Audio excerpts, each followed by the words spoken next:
I've always been the weird one.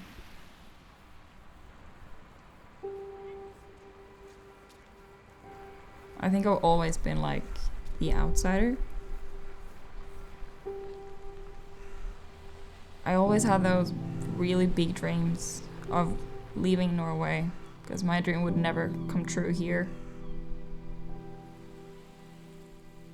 I remember always telling everyone I would go out in the big world and I would win an Oscar and I would be this huge actress. No matter where I was always on stage. Being an actress, there was no way around it. That was who I was. And I just stopped. It didn't happen.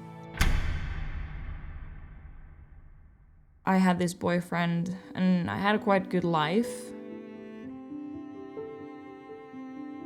But it was never enough.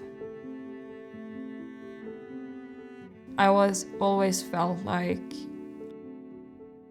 I should have been on stage. I should have been in a theater. I should have been doing films rather than whatever I was doing.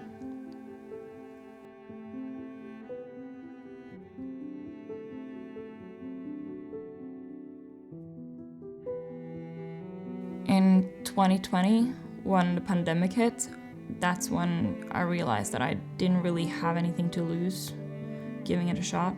I've been talking about it for so long, so I knew I had to just make that change. Like, the world would stop anyway, so I could just go out there and give it a shot. So I decided to move to London. Det sounds so good. Coming to London, it felt like a dream, and it did go well. But I was so miserable with the life that I had been dreaming of for so long. Nothing really turned out to be how I hoped for it to be. So I was just being so sad and disappointed and missed my life back home and everything. And on social media, I would post all these amazing pictures of how my fabulous life was.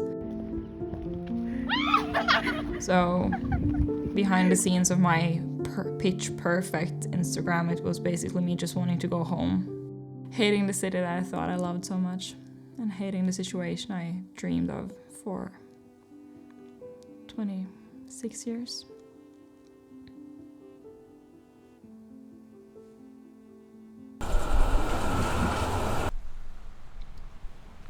It took less than a year, and then I was back in Oslo. I got my job back and got my own apartment and everything. Everything was supposed to be, and from the outside I think it looked quite perfect.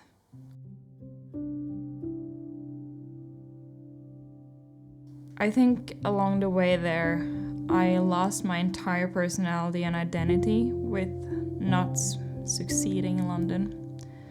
And especially with the fact that I went back and everything went back to what they were.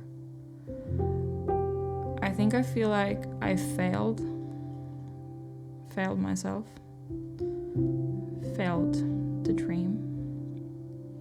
So having everything I wanted really just made me really, really depressed. More than anything, I just felt lost. Like that dream contained my entire personality and identity. And now I didn't have that dream anymore. So I didn't really have anything.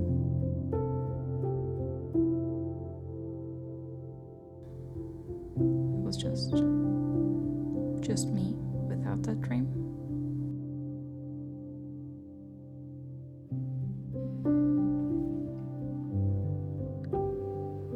At some point I was so depressed that I found myself at home in bed, looking out the window and calling the helpline.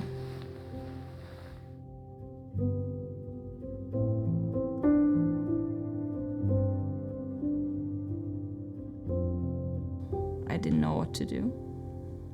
Life didn't really felt like it had any meaning anymore.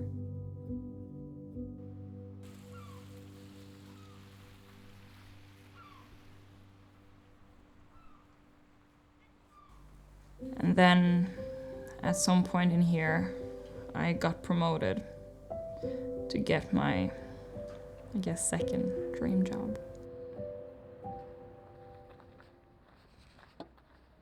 And I got to work as head of event at a theater, doing all the premieres, all the red carpets. And I went from hating my life and being so disappointed with everything I left in London, being so disappointed with myself, giving up on the dream, then I just turned out to be very proud of what I managed to do, which I didn't know was possible. Seeing myself do all the things that I did. And I remember looking in a mirror once after a premiere saying, "We made it. We're wearing pink dresses at the red carpet."